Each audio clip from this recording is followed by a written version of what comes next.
ఇచ్చింది అని చెప్పాలి అనమాట. సోషల్ మీడియా కూడా ఈ చిత్రానికి చాలా చాలా హెల్ప్ చేసింది అని చెప్పాలి. సో ఫస్ట్ నాగేంద్ర కుమార్ గారు స్వాగ్ ఏదో ఒకసారి ఇలా అనండి. ఓ ఒకటి సరిపోదు రెండు అంట, క్రేజీ. యా, అంటే ఇలాంటి నార్మల్గా ఇప్పుడు చాలామంది కుర్రాళ్ళు మా శ్రీ విష్ణు ఫ్యాన్స్, హసిత్ గోలికి కూడా ఫ్యాన్స్ ఉన్నారు, వాళ్ళు అందరూ వచ్చారు. అండ్ మోర్ ఇంపార్టెంట్లీ ఇక్కడ అభిమానులని సంపాదించుకున్న ఒక మహానిర్మాత కూడా ఇక్కడ ఉన్నారు, విశ్వప్రసాద్ గారు. అంటే తక్కువ సినిమాలతో స్టార్ ప్రొడ్యూసర్ ర్యాంక్ రావడం అన్నది, ఆయన ఏదో 100 పిక్చర్స్ చేసిన తర్వాత ఆ ప్రయాణంలో ఎక్కడో ఆయన స్టార్ ప్రొడ్యూసర్ అని మేమే రాయడం మొదలెట్టాం. కానీ చాలా ఇనీషియల్ స్టేజ్లో at the foot of the hill ఆయన స్టార్ ప్రొడ్యూసర్ ర్యాంక్ సంపాదించుకోవడం అన్నదే ఆయన కెరీర్లో ఆయన చేసిన అచీవ్మెంట్. దానికి కారణం ఆయనకి మంచి సినిమా పట్ల ఉన్న కమిట్మెంటు, అసలు సినిమా పట్ల ఉండే passion.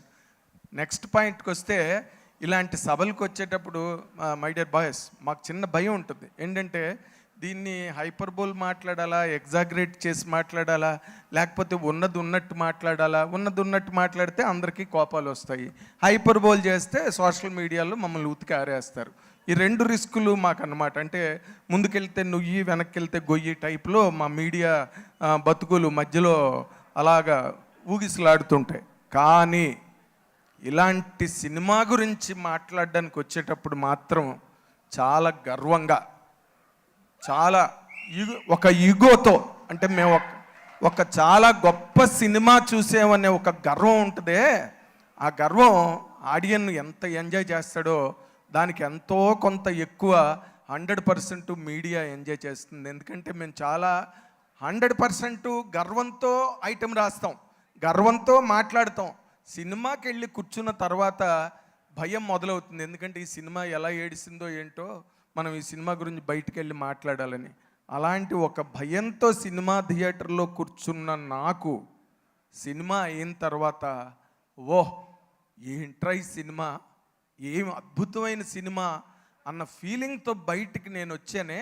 That still this moment that has been haunting me. ఇంత గొప్ప సినిమా చూసానన్న ఫీలింగు నన్ను హాంట్ చేస్తుంది. ఐఎమ్ టెలింగ్ యూ, నా కెరీర్లో, ఈ 40 ఏళ్ల కెరీర్లో కనీసం నేను ఒక 1000 సినిమాలకి రివ్యూలు రాసి ఉంటా. నేను 670 సినిమాలకి పిఆర్ఓగా పనిచేశా. మహా అనుభవాలున్న మహానుభావులతో, ఎన్టీ రామారావు దగ్గర నుంచి, నాగేశ్వరరావు దగ్గర నుంచి, కమల్ హాసన్, రజనీకాంత్ అందరితోని వర్క్ చేశాను. మెగాస్టార్ చిరంజీవి గారితో గ్రేట్ అసోసియేషన్, గ్రేట్ జర్నీ అనుభవించాను. అలాంటి నాకు ఒక కుర్ర కుంక, young boy, a kid in the film industry, తను చేసిన ఆ ఛాంపియన్ వర్క్ ఏదైతే ఉందో మైండ్ బ్లోయింగ్. ఎందుకు ఈ మాట అంటున్నానంటే ఐ మీన్ ఎవ్రీ వర్డ్. ఎందుకు ఈ మాట అంటున్నానంటే మీరందరూ గమనించుకోవాల్సిన విషయం ఉంటుంది. It's a recordable word I'm telling you. మనకి కమల్ హాసన్ అంటే చాలా గ్రేట్ అడ్మిరేషన్, మహానటుడు. ఒక క్యారెక్టర్ కాదు, సినిమాలో 100 క్యారెక్టర్లు ఉంటే 100 క్యారెక్టర్లు కమల్ హాసన్ చేయగలడని అతనికి నమ్మకం ఉన్నా లేకపోయినా మనం నమ్మేంత అభిమానం మనకు కమల్ హాసన్ అంటే. కానీ కమల్ హాసన్ కూడా, మీలో ఎంతమందికి కుర్రాళ్ళకి తెలుసో లేదో నాకు తెలియదు, కానీ మీరు తెలుసుకోండి, కమల్ హాసన్ కూడా long after his career started, ఎన్నో సినిమాల తర్వాత ఆ సినిమాలు డిషిమ్లు, సీషోర్లు, కాశ్మీర్లు, ముద్దులు, మురిపాలు, వీటన్నిటితోని పిచ్చెక్కి అతను 16 వైదనెళ్ళ సినిమా చేశాడు. సొట్టకాలి వాడి వేషం పల్లెటూరులో చేశాడు. చేసిన తర్వాత ఆయన రూట్ ఆయన మార్చుకున్నాడు. ఇంకా గుడ్డివాడు, అవిటివాడు, చెమిటివాడు, మీరు ఎన్ని పట్టుకెళ్తే అన్ని. కె విశ్వనాథ్ గారు ఒకసారి చెప్పాడు, నువ్వు కమల్ హాసన్ డేట్లు సంపాదించుకోవాలంటే ఏదో ఒక హ్యాండిక్యాప్ పెట్టి వెళ్ళి కథ చెప్పు, నీ కథ ఓకే అయిపోతుందని చెప్పాడు. అంత అతను క్రానిక్ అయిపోయాడు, డెడికేటెడ్ అయిపోయాడు. ఏది చాలా కాలం తర్వాత కమల్ హాసన్ లాంటి ఒక మహానటుడు, youngest Padmashri in this country, అతను అన్నాళ్ల తర్వాత చేసిన ఒక సాహసాన్ని మన తెలుగువాడు, మన శ్రీ విష్ణు చేసి చూపించాడు. థియేటర్లో తొడగొట్టి మరి చేశాడు. ఎందుకింత గర్వంగా మాట్లాడుతున్నానంటే, మాకు ఒక కొత్త డైరెక్టర్ వచ్చిన, ఒక విశ్వప్రసాద్ గారు లాంటి ఒక గొప్ప నిర్మాత వచ్చిన, ఒక శ్రీ విష్ణు లాంటి హీరో వచ్చిన ఎంత గర్వంగా ఉంటుందంటే, తెలుగు సినిమా అన్నది అంతర్జాతీయ స్థాయికి వెళ్ళిపోయిన తరువాత బాహుబలి సినిమాతో, RRR సినిమాతో ఆస్కార్ వేదిక తెలుగు సినిమా ఎక్కిన తరువాత తెలుగులో వస్తున్న సినిమాలు ఒక బేబీ, ఒక మొన్న కమిటీ కుర్రాళ్ళు, ఆ మధ్యలో బలగం, ఎలాంటి సినిమాలు పట్టుకొస్తున్నారు అంటే సౌత్ ఇండియాలో తెలుగుని ఎవడూ పట్టించుకోని రోజుల నుంచి నేషనల్ అవార్డు అంటే తమిళ్, మలయాళం, కన్నడం, మలయాళం, తమిళ్, తెలుగు ఎక్కడ మధ్యలో అసలు ఫోటో కూడా పెట్టలేదని చిరంజీవి గారి కోపం వచ్చే ప్రతిబంధ సినిమా చేశారు. బాంబేలో ఒక అకేషన్కి వెళ్తే అక్కడ తెలుగు ఫోటో లేదు. ఆ కోపంతో చిరంజీవి గారు ప్రతిబంధ సినిమా చేసి అక్కడ బాక్సులు బద్దలు కొట్టాడు బాంబేలో వెళ్ళి బాలీవుడ్లో. అక్కడ ప్రారంభమైంది తెలుగు సినిమా ప్రయాణం ప్రతిబంధ దగ్గర.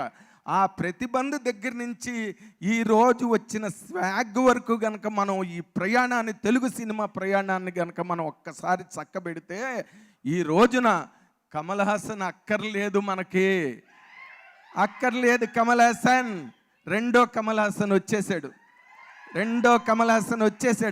రెండో కృష్ణుడు అనమాట. మన ఊళ్ళల్లో గ్రామాల్లో పౌరాణిక నాటకాలు వేసినప్పుడు మొదటి కృష్ణుడు, రెండో కృష్ణుడు, మూడో కృష్ణుడు, నాలుగో కృష్ణుడు, తెల్లవారి వరకు కృష్ణుళ్ళు వస్తూనే ఉంటారు. వచ్చేసాడు రెండో కమల్ హాసన్ వచ్చాడు ఇక్కడికి. ఇంకొక ముఖ్యమైన విషయం మీకు నేను చెప్తున్నా, చాలా ఇంట్రికేట్ పాయింట్. అది ఏంటంటే, తెలుగు సినిమా అంతర్జాతీయ రూపాన్ని సంతరించుకున్న తర్వాత తెలుగు సినిమా దర్శకులు కూడా అంతర్జాతీయ స్థాయిలో కథలని, కథానికలని ఆలోచించుకుంటూ దాన్ని నిర్మించగలిగిన విశ్వప్రసాద్ గారు లాంటి నిర్మాతలు అమెరికా నుంచి వచ్చి మరీ ఇక్కడ తిష్ట వేసుకుని కూర్చుంటున్న ఈ రోజుల్లో శ్రీ విష్ణు చేసిన ఎక్స్పెరిమెంట్ ఎలాంటిదంటే, ఎంతమంది రచయితలైనా, ఎలాంటి క్యారెక్టర్ అయినా కూడా రాసుకుని తీసుకెళ్ళి శ్రీ విష్ణుకి చెప్పగలిగే ఒక దమ్ముని, ధైర్యాన్ని శ్రీ విష్ణు ఈ రోజున ప్రజెంట్ డే డైరెక్టర్స్కి, పాత తరం డైరెక్టర్స్ కావచ్చు, టెక్నీషియన్స్ కావచ్చు, అందరికీ కల్పించాడు. ఇది ఆయన ఒక్కడికి వచ్చిన సక్సెస్ కాదు, లేదా పీపుల్స్ మీడియా ఫ్యాక్టరీ తరఫున విశ్వప్రసాద్ గారు అందుకున్న విజయం కాదు, డైరెక్ట్ చేసిన హసిత్ గోలి అందుకున్న విజయం కాదు.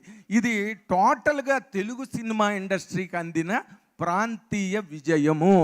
రేపు తమిళనాడు నుంచి ఏ డైరెక్టర్ అయినా ఒక గొప్ప కథ రాసుకుని, అంటే వాళ్ళు గొప్ప కథ అని నేను ఎందుకన్నానంటే, వాళ్ళు ఎలాంటి దాన్నైనా ఒక కథగా తయారు చేసేయగలరు, ఎలాంటిదైనా ఒక సినిమా చేసేయగలరు.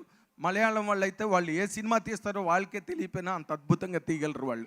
అలాంటి వాళ్ళందరికీ ఒక సమాధానంగా, ఒక జవాబుగా, అది కూడా తెలుగు సమాధానం, తెలుగు జవాబుగా ఈ రోజున శ్రీ విష్ణు తెలుగు సినిమా ఇండస్ట్రీ నడి బొడ్డున నిలబడ్డాడు. దమ్మున్నవాడు ఎవడైనా సరే కథ తెచ్చుకుని శ్రీ విష్ణుతో కథ చెప్పించుకోవచ్చు. నిన్న ఒక కొత్త డైరెక్టర్ సినిమా చేద్దాం అనుకుని తన కథ రాసుకున్న తర్వాత, నిన్న ఎవరు చేస్తే బాగుంటుంది అనేది అది వేరే ప్లెయిన్లో కథ ఆలోచించుకుంటూ సినిమాకి వెళ్ళి నాకు మధ్యాహ్నం ఫోన్ చేశాడు. సార్, నాకు హీరో దొరికాడు సార్ అన్నాడు. ఎక్కడయ్యా అన్నాను. అంటే నేను థియేటర్కి వెళ్ళాను సార్, సినిమా చూశాను sir, Sri Vishnu great actor sir, చాలా అడు పొంగిపోతున్నాడు శ్రీ విష్ణు పెర్ఫార్మెన్స్. ఎందుకు పొంగిపోతున్నాడంటే, వాడు 2 ఏళ్ళో 3 ఏళ్ళో కష్టపడి రాసుకున్న కథకి నిజరూపమైన ఒక కథానాయకుడు దొరికాడని వాడు పొంగిపోతున్నాడు. మనం కేవలం 2 గంటలే సినిమా చూస్తాం. ఆ 2 గంటల వెనకాతల ఈ దర్శకులు, హసిత్ గోలి లాంటి దర్శకుల రాత్రింపగల శ్రమ, కష్టం, స్టేక్, కమిట్మెంట్ ఎన్నుంటాయో, తింటారో తినరో కూడా తెలియనంత ఆవేశంతో మైకంలో కథ రాస్తారు. అలాంటి కథలకి, అలాంటి దర్శకులకి ఈ రోజున పూర్తిగా ఆకలి తీర్చే అన్నదాత, పాత్రదాత ఈ రోజున శ్రీ విష్ణు దొరికాడు అన్నది 100% నిజమైతే, నిన్న మీరు అనుకోవచ్చు, ఏంటి ఈయన వచ్చిన దగ్గర నుంచి శ్రీ విష్ణు గురించే మాట్లాడుతున్నాడు. నువ్వు పేరుకే శ్రీ మహావిష్ణువు పేరు పెట్టుకున్నాడు, కానీ అతను నటుడుగా చాలా పెద్ద కేడి. ఎందుకు కేడి అన్నానంటే, ఈ రోజున ఇన్ని 5 క్యారెక్టర్లు చేస్తూ దానిలో అన్ని వేరియేషన్స్ ఉంటూ, ఒక క్యారెక్టర్కి అయితే రోజుకి 15-20 కిల్లీలు తిని నోరు పొక్కుపోయి బొగ్గలు వాచిపోయి అంత కష్టపడి పనిచేసి ఆ ఫస్ట్ ఎస్ఐ క్యారెక్టర్ చేసినప్పుడు ఆ బొజ్జలు పెట్టుకుని ఆ పళ్ళు పెట్టుకుని ఇంత కష్టపడి సినిమా ఓ పక్కన చేస్తూ ఎక్కడైనా కనిపించినప్పుడు చాలా సింపుల్గా అణకువుగా ఒబీడియంట్గా చాలా పద్ధతిగా హంబుల్గా అందరినీ పలకరించి చాలా స్వీట్గా మాట్లాడతాడే కేడి కాదండి. అంత గొప్ప క్యారెక్టర్లు చేసిన వాడు అంత సింపుల్గా ఉండగలడా? బట్ నేను I request you Sri Vishnu, you maintain the same stroke of humility all your life. Great characters are waiting for you. ఈ క్యారెక్టర్లు అన్నిటికీ అతను గొప్పగా సరిపోయేది. ఇందాక కమల్ హాసన్ గారిది ఒక సెంటెన్స్ విన్నాను నేను. When the mediocrity has been set as a standard, when mediocrity has been set as a standard, that becomes a norm, that becomes extraordinary, and later that becomes a genius అని చెప్పాడు. అంటే మనం మన చెత్త సినిమాలను మనం ఆడించేస్తుంటే అవి ఆడేస్తుంటే అవి తీసిన వాళ్ళందరూ కూడా మేము జీనియస్లు అనుకుంటారు నార్మల్గా న్యాచురల్గా. ఇప్పుడు ఘంటసాల గారు పోయిన తర్వాత బాలు గారు వచ్చి సినిమా పరిశ్రమని దాదాపు 40 ఏళ్ళు నిలబెట్టాడు. తర్వాత ఘంటసాల గారు, బాలు గారి తర్వాత ఇప్పుడు అనేక మంది గాయకులు వచ్చి నిలబెడుతున్నారు. ఎన్టీ రామారావు గారి తర్వాత చిరంజీవి గారు వచ్చి అద్భుతంగా అంతకన్నా గొప్పగా సినిమా ఇండస్ట్రీని నిలబెట్టాడు. అలాగే ఈ రోజున ఇక్కడ మీకు చెప్పాలి, హసిత్ గోలీ పేల్చిన ఈ గోలీ సోడా ఉందే, మామూలు గోలీ సోడా కాదు. మనం సోడాలు పెట్టి కొట్టుకుంటారు మన ఊళ్ళల్లో, మన కొడితే ఆకాశంలో పేలుతుంటాయి బాటిల్స్ సోడాలు, గోలీ సోడాలు. అలాంటి గోలీ సోడా పెట్టి బాక్స్ ఆఫీస్ను కొట్టాడు. ముందు కొట్టింది శ్రీ విష్ణుని. తను తట్టుకోగలిగాడు. తను ఏం కోరుకున్నాడో అంత పెర్ఫార్మెన్స్ ఇవ్వగలిగాడు.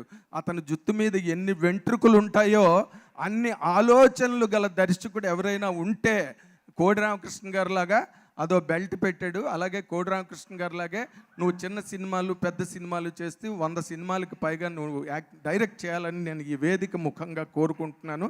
100%. దీనిలో మీరు అందరూ గమనించాల్సిన విషయం, ముఖ్యమైన విషయం ఇంకోటి ఉన్నది. అదేంటంటే ఈ కథని ఎక్కడ బ్యాక్ అండ్ ఫోర్త్ అంటే ఎక్కడో మొదలెట్టి మళ్ళీ ప్రజెంట్లోకి వచ్చి ప్రజెంట్ నుంచి మళ్ళీ వెనక్కి వెళ్ళి ఇవన్నీ చేసుకుంటూ వచ్చాడే, వాటన్నిటినీ ఆడియన్స్కి అర్థమయ్యేటట్టుగా చెప్పగలిగాడు. అది హసిత్ గోలీ సాధించిన గొప్ప విజయం. ఎక్కడో మిస్ అయిపోతుంది, మనకు అర్థం కాదు. ఎంత మనం జాగ్రత్తగా చూద్దామన్నా ఎక్కడో మిస్ అవుతుంది ఆ నాన్ లీనియర్ స్క్రీన్ ప్లేలో. కానీ Hasith Goli did not allow an audience to be confused with the script and his non linear screenplay. That is where your great Hasith Goli. I'm telling you అంటే అవతల శ్రీ విష్ణు, యువతలు నువ్వు ఇద్దరు ఒకళ్ళతో ఒకళ్ళు పోటీ పడ్డారయ్యా. డైరెక్టర్ హీరో పోటీ పడ్డం మనం ఎక్కడ చూడడం.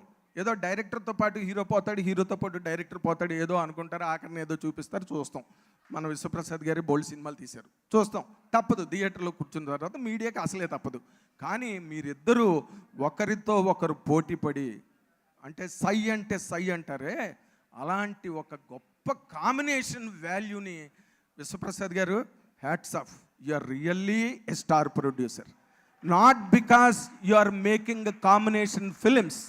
అవి ఓకే, దాని తాలూకు ఆర్డర్ వేరు, దాని లైనప్ వేరు, దాని ఛానల్ వేరు, అదంతా ఒక ఎత్తు అయితే, మొన్న కూడా మీకు థియేటర్ దగ్గర నేను చాలా గర్వంగా చెప్పాను వచ్చి, అలాంటి సినిమాలు మీకు కిరీటం పెడితే స్వాగ్ లాంటి సినిమాలు మెలేసుకోవడానికి మీసాలు ఇస్తాయి మీకు. నేను కూడా చేశానురా చూడండి సినిమాని. ఆల్ లాంగ్వేజెస్కి చెప్పగలిగిన ఒక గొప్ప పొటెన్షియల్ ఉన్న కథని మీరు చాలా సింపుల్గా, మీరు కూడా సింపుల్గా మాట్లాడే వ్యక్తి, but you ruined the theatres. అంత గొప్ప సినిమా తీశారండి. And it is a festival for Telugu cinema and this festival continues forever in the combination of Hasith Goli and Shri Vishnu. మీ ఇద్దరికీ ఇక్కడ ఈ సినిమా ఇండస్ట్రీలో ఈ సినీ కళామ తల్లి అని మేము రాస్తుంటామే, ఆవిడ దీవెనలతో మీరు ఇంకా చాలా గొప్ప సినిమాలు తీయాలి, గొప్ప కంటెంట్ని క్రియేట్ చేయాలి. అండ్ చేయగలిగే సత్తా, దమ్ము, ధైర్యం, కెపాసిటీ అన్నీ మీకు ఉన్నాయని నమ్ముతున్నాను. వాటన్నిటిని సద్వినియోగం చేసుకోండి. అగో అక్కడ మీ ఎదురుగుండానే మీ god of modern cinema in Telugu మీ పక్కనే ఉన్నారు. మీరు ఏది చేసినా సరే ఆయన ఆహ్వానించి ఆస్వాదించి మాకు ప్రేక్షకులకు అందించే ఒక గొప్ప కెపాసిటీ ఉన్న వ్యక్తి మీ మధ్యలో కూర్చున్నారు కాబట్టి you are blessed in all the ways. Thank you for this opportunity. For this opportunity. Thank you Nagendra Kumar garu, thank you so much. కాదు ఇక్కడ హౌస్లో చాలా మంది మీమర్స్ ఉన్నారు, సినిమా మీద మేము చూస్తూ ఉంటాం, ఈ స్పీచ్ మీద మీ రెస్పాన్స్ ఏంటి? ఏదో ఒకసారి